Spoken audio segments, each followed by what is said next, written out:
stop.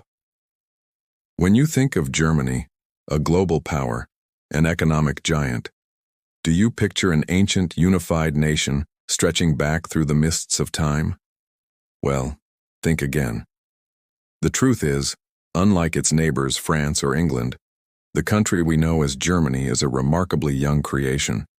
For most of its history, this region was a chaotic, dizzying patchwork of over 300 separate kingdoms, principalities, and free cities. Imagine that for a second.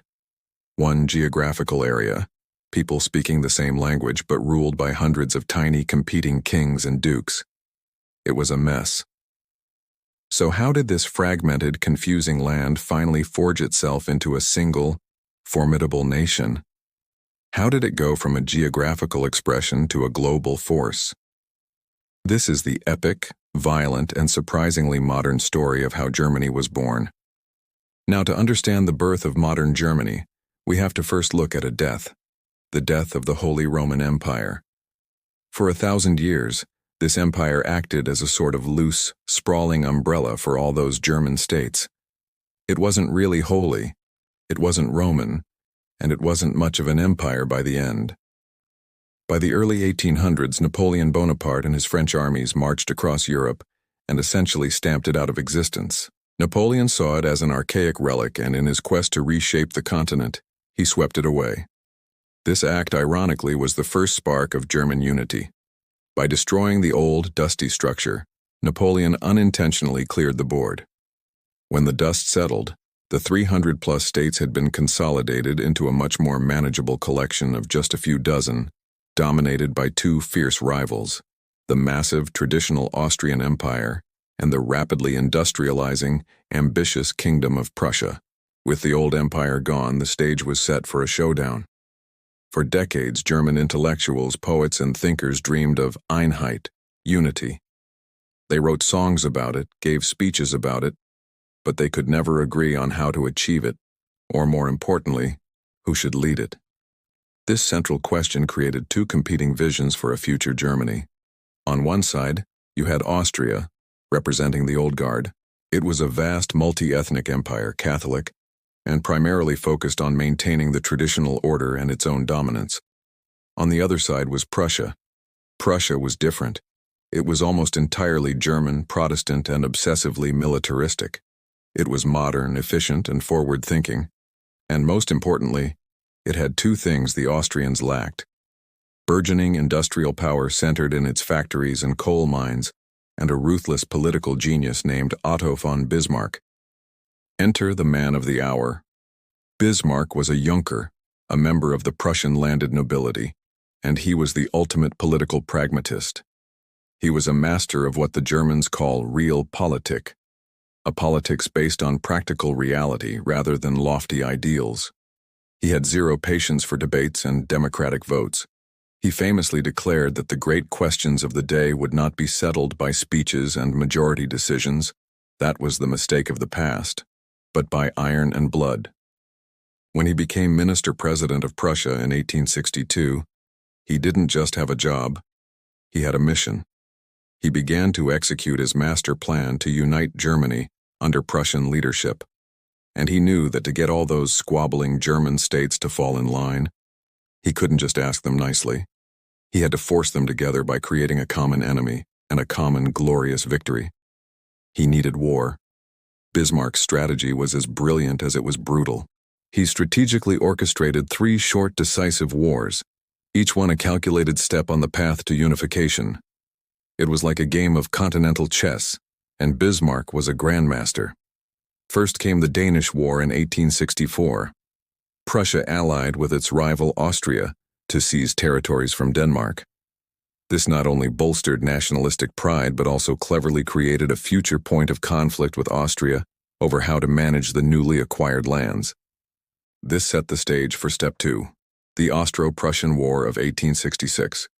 It was a showdown for the soul of Germany. Everyone expected a long, drawn-out conflict, but the Prussian military, armed with modern rifles and transported by an efficient railway system, absolutely crushed the Austrians in a matter of weeks. The war was a shock to Europe. It shattered the Austrian-led German order that had existed for generations. Austria was decisively kicked out of the German unification process, and Bismarck was free to create the North German Confederation, uniting all the northern states under Prussian rule. He had eliminated his primary domestic rival. But the job wasn't finished. The southern German states, proud independent kingdoms like Bavaria and Baden, were still hesitant. They were mostly Catholic and feared being dominated by the Protestant militaristic Prussians. They valued their independence. Bismarck knew that persuasion wouldn't work. He needed one final massive external threat to scare them into the arms of Prussia. He found his perfect target in France, led by the ambitious but less cunning Emperor Napoleon III.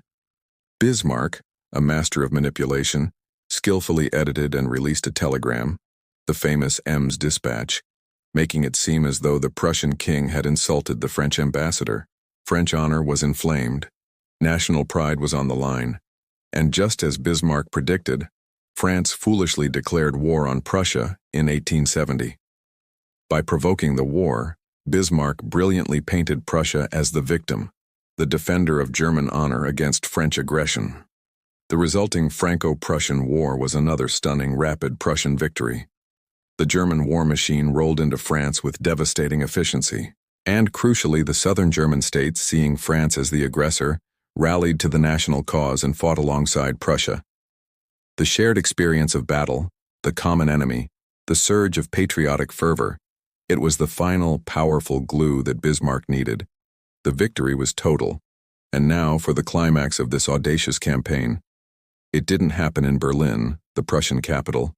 In a masterstroke of political theater and deliberate humiliation, the leaders of all the German states gathered in the opulent Hall of Mirrors at the Palace of Versailles, the historic seat of French power near Paris. While German cannons still boomed in the distance, completing the siege of the French capital, they proclaimed King Wilhelm I of Prussia as the German emperor, the Kaiser, of a newly formed German empire. On that day, January 18, 1871, the scattered kingdoms, duchies, and free cities were finally fused into a single, potent military and economic powerhouse. A nation that had existed only in the dreams of poets and the schemes of politicians was now a geopolitical reality. Germany was born, not through popular vote or peaceful treaties, but forged in the heat of battle by the iron will and bloody strategy of its architect, Otto von Bismarck. Understanding how Germany was created, this story of iron and blood, is absolutely vital to understanding the next 75 years of global conflict, leading through World War I and beyond. The nature of its birth shaped its character as a nation. What aspect of Bismarck's strategy do you find most astonishing? The way he provoked 3 wars, or the final ceremony at Versailles? Let us know your thoughts in the comments below. And if you enjoyed this story, don't forget to like this video and subscribe for more deep dives into the powerful stories that shaped our world. Thanks for watching.